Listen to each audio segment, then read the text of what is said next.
Foi um regime autoritário e nacionalista que teve início em 1º de abril de 1964, que se manteve até 15 de março de 1985, durando longos 21 anos. João Goulart era visto por muitos como um líder comunista.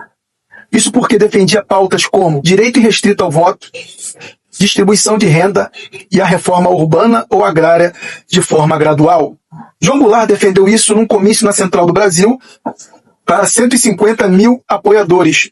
No mesmo dia, Jango, como era conhecido, estatizou a refinaria de petróleo e anunciou o decreto 53.701, encampando a refinaria de petróleo a fim de garantir o interesse do povo e a segurança nacional.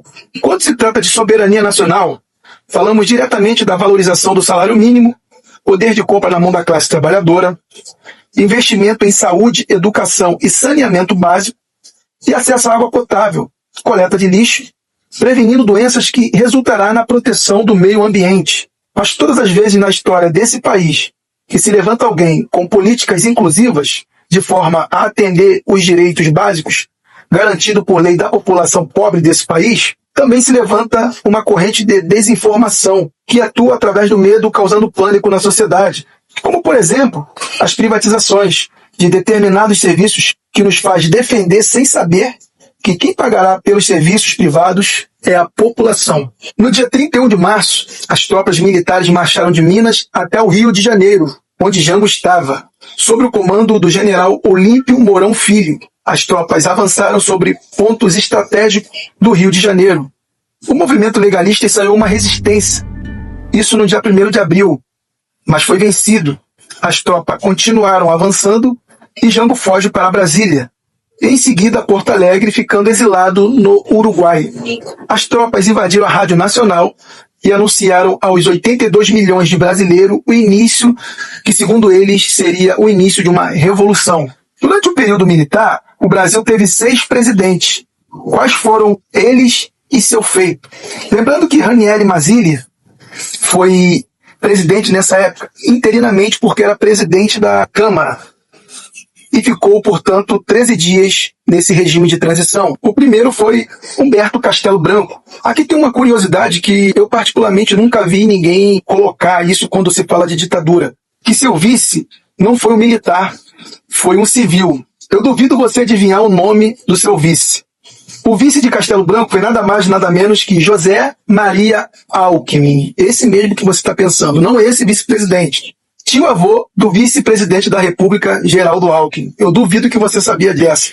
Essa foi uma manobra feita porque os militares queriam transmitir à população que seria passageiro a tomada de poder. Foi para livrar o Brasil do tal comunismo, como eles sempre dizem, e para pôr ordem na casa. E feito isso, as coisas iriam transcorrer normalmente. O que você precisa saber aqui é que Castelo Branco foi eleito pelos próprios militares de forma indireta. Daqui surge o primeiro ato institucional, ou Ato A1, que é a eleição de forma indireta.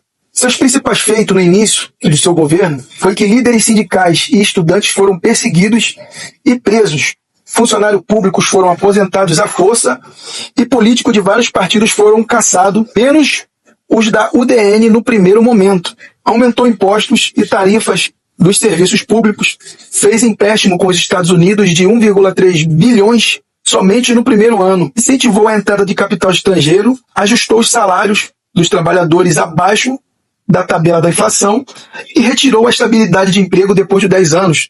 Os mais antigos sabem que quando você ficava por 10 anos na empresa, você tinha estabilidade, ou seja, você não poderia ser mandado embora. E Castelo Branco acabou com isso. Também criou o Fundo de Garantia por Tempo de Serviço, que é o FGTS. O Brasil, nesse período, bateu recorde de dívida interna e de empréstimo no exterior. Isto apenas no primeiro mês do regime militar. Também teve o ato número 2, que foi a exclusão de todos os partidos políticos, até aqueles que apoiaram o regime. De 1967 a 1969, assume Marechal Costa e Silva. Foi considerado por dobrar a perseguição contra seus opositores. Nesse contexto, surgiu a chamada Frente Ampla, que uniu 3 adversários políticos: Jango, que era o presidente deposto pela ditadura, JK e Carlos Lacerda. que foi um dos líderes que apoiou o golpe e surpreendeu muita gente.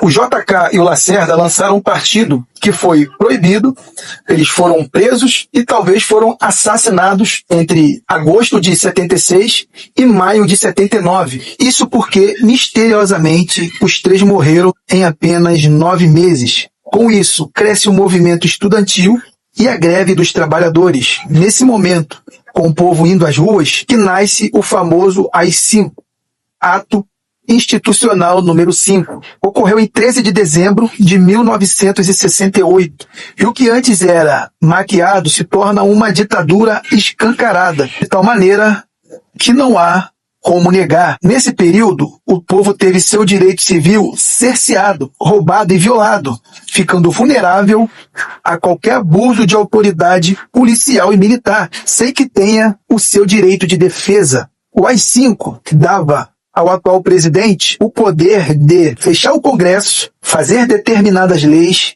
caçar políticos que foram eleitos de forma democrática e suspender o habeas corpus. Muita gente morreu nesse período.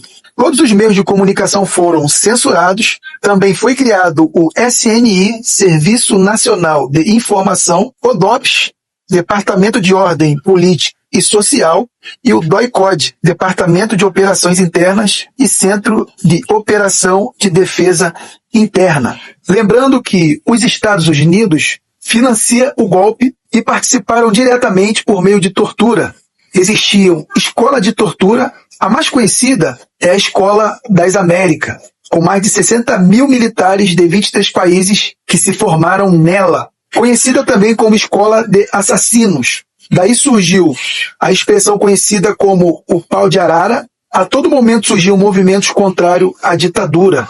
Artistas de renome como Chico Buarque, Gilberto Gil, Caetano Veloso lideravam esse movimento. Mas o saldo era negativo, com muitas pessoas sendo perseguidas e fugindo para outros países. Centenas de pessoas desaparecendo todos os dias, se intensificaram os conflitos, sobretudo a luta armada.